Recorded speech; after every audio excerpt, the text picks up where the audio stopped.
दोस्तों, हम हर हफ्ते बड़ी मेहनत से आपके लिए एक दिल दहला देने वाली एनिमेटेड हॉरर स्टोरी बनाते हैं। तो अगर आप हमारी यानी खूनी मंडे चैनल की कहानियां एंजॉय कर रहे हैं तो हमारे चैनल को सब्सक्राइब कीजिए और हमारी लेटेस्ट वीडियोस की नोटिफिकेशन के लिए बेल आइकन दबाना मत भूलना।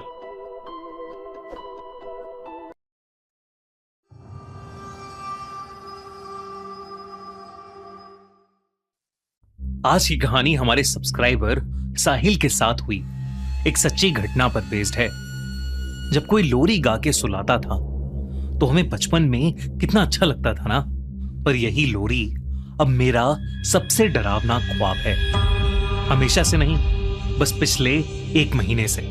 मेरा नाम साहिल है और मैं 25 साल का हूं। दरअसल पिछले महीने ऑफिस से छुट्टी लेकर मैं और मेरे 3 दोस्त चिराग, अरुण और समय मनाली गए थे। हमारा ऐसे अचानक छुट्टी लेना इत्तेफाक नहीं था। अभी कुछ 3-4 महीने पहले समय के छोटे भाई की मौत उसके स्कूल की ट्रिप पे किसी गाड़ी से टकराने की वजह से हो गई थी और तब से हर पार्टी की जान होने वाला, सबको हंसाने वाला समय सहम गया था। तो उसको और हमें पुराने समय की याद दिलाने की कोशिश में हम निकल पड़े मनाली की ओर। सब कुछ अच्छा जा रहा था। हम मनाली पहुंचकर बहुत सी जगहें घूमे और फिर तीसरे दिन हम अपनी गाड़ी लेकर खूबसूरत रोहतांग पास जाने के लिए होटल से निकल रहे थे। जब हमारे होटल के रिसेप्शनिस्ट ने हमसे कहा कि सर, आप कोशिश करना कि रोहतांग से 6 बजे से पहले वापस आ जाओ। जब हमने उससे इसका कारण पूछा तो उसने कहा कि रोहतांग का मतलब होता है वैली ऑफ डेथ, यानी लाशों का ढेर।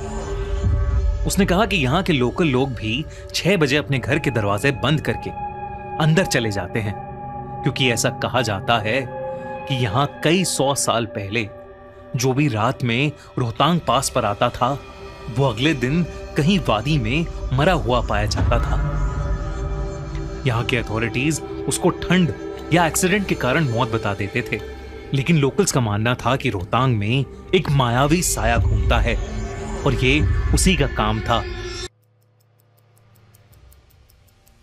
हमारी उस होटल रिसेप्शनिस्ट की बात पर हंसी निकल गई।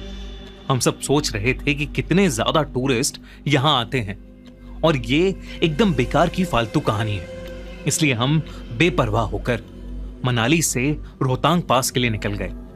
हंसते गाते हम अपनी मंजिल पर पहुंच ही गए, रोहतांग पास।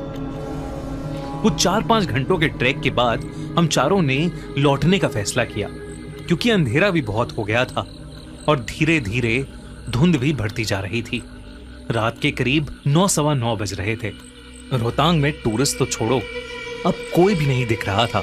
हम काली अंधेरी रात में लगभग 30 किलोमीटर/आवर की स्पीड पर धीरे धीरे गाड़ी चला रहे थे, लेकिन धुंध बढ़ती ही जा रही थी, इतनी गहरी कि कुछ देर बाद ना आगे की सड़क दिख रही थी ना मोड़। एक गलती और हम खाई में गिर सकते थे।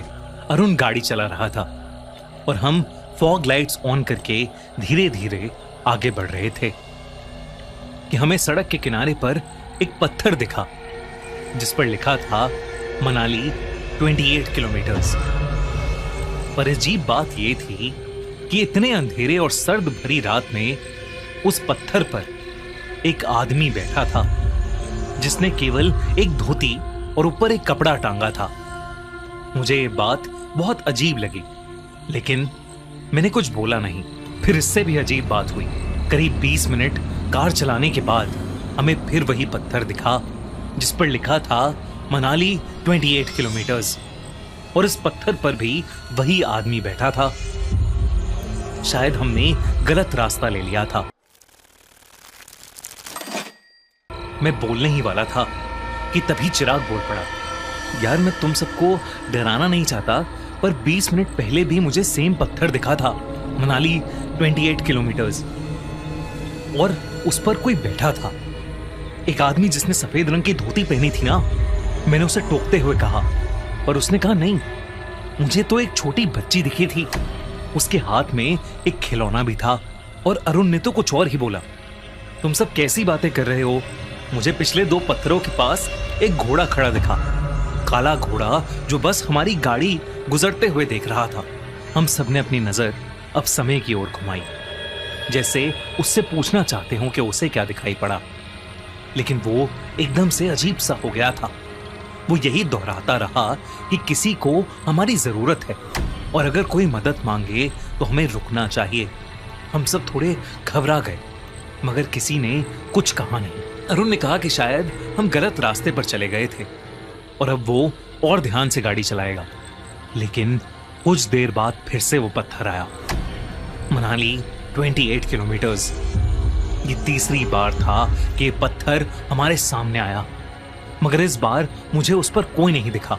इनफैक्ट किसी को भी इस बार उस पत्थर के आसपास कोई नहीं दिखा। रात के 11 बजने को आए थे। हम एक ऐसी माया में फंस गए थे जिससे हम बाहर नहीं निकल पा रहे थे और अब हमें उस होटल के रिसेप्शनिस्ट की बात याद आ रही थी। तभी अरुण ने गाड़ी चलाते चलाते बोला, सुनो दोस्तों, बाहर मत देखना, पर कोई हमारे साथ साथ चल रहा है, बस सामने देखते रहो। अरुण की इस बात को सुनकर हम सबके रोंगटे खड़े हो गए थे, क्योंकि हमारे आसपास कोई गाड़ी नहीं थी, लेकिन एक साया था। एक 15 साल का लड़का हमारी गाड़ी जो अब 40 किलोमीटर पर आवर की स्पीड पर चल रही थी उसके साथ साथ बड़े आराम से चल रहा था। वो भाग नहीं रहा था, बस चल रहा था। उसके कपड़े मिट्टी से सने थे और उसके चेहरे पर कई सारी चोटें लगी हुई थीं। हम सब उसे देखकर बहुत डर गए थे। तभी समय ने कहा कि शायद इसे हमारी मदद चाहिए और उसने अपनी खिड़की खोल ली और उस बच्चे की ओर बस एक तक देखता रहा। अरुण ने बहुत कोशिश की कि सेंट्रल कंट्रोल से उसकी खिड़की बंद कर दे, लेकिन वो कर ही नहीं पा रहा था। हम सबने समय का नाम चिल्लाया और समय को होश में लाने की कोशिश की और इतने में वो बच्चा पीछे रुक गया। और जब मैंने गाड़ी के रियर व्यू मिरर में देखा तो वो लड़का वहां खड़ा था और वेव कर रहा था और उसे पीछे के शीशे में देख समय भी मुस्कुराकर हाथ हिला रहा था। इस हादसे के बाद हमने गाड़ी की स्पीड और तेज कर ली और फाइनली हमें एक पत्थर दिखा जिस पर लिखा था मनाली 16 किलोमीटर्स। हमने चैन की सांस भरी और अरुण ने बस 2 बजने से कुछ मिनट पहले हमें होटल पहुंचा दिया। हम सब ने तय किया कि हम इस घटना के बारे में कल सुबह बात करेंगे और सब चुपचाप सो गए। और रात को 3:30 बजे मेरी किसी गाने की आवाज से आंख खुल गई और मैंने जो देखा उसे देखकर मेरी रूह कांप गई। समय उठा हुआ था और एक छोटे बच्चे की तरह खुद को शीशे में देखकर लोरी गा रहा था। जिंदा है तू मेरा सूरज है, तू मेरी आँखों का तारा है, तू जिंदा है तू। मैंने अरुण और चिराग को उठाया। हम सब ने समय को पुकारा, लेकिन वो हमें अनसुना सा कर रहा था। गेट खोलो। ये नजारा हम सब के लिए बहुत खौफनाक था। शीशे में समय का चेहरा बेहद डरावना लग रहा था। लाल आंखें, गले पर कुछ निशान। ऐसा लग रहा था जैसे उसका गला कोई दोनों तरफ से दबा रहा हो और उसके चेहरे पर एक छोटी सी अजीब सी मुस्कुराहट थी और वही लोरी। किसी के अंदर समय के पास जाकर उसे छूने की हिम्मत नहीं हो रही थी। हम सब घबराते हुए धीरे धीरे कमरे से बाहर जाने लगे। हम जैसे ही निकलने लगे उसने एक बच्चे की तरह मासूम हंसी हंसते हुए कहा, अगर मैं रात को तुम्हारी खिड़की पर दस्तक दूं तो तुम खिड़की खोल के मेरी मदद करोगे ना? और ये कहते ही वो एकदम से बेहोश हो गया। हम तीनों को यह यकीन सा हो गया था कि शायद समय पर कोई बुरा साया आ गया है। सुबह होते ही हम उसे होटल वाले की बात मानकर वहीं के एक पंडित के पास लेकर गए।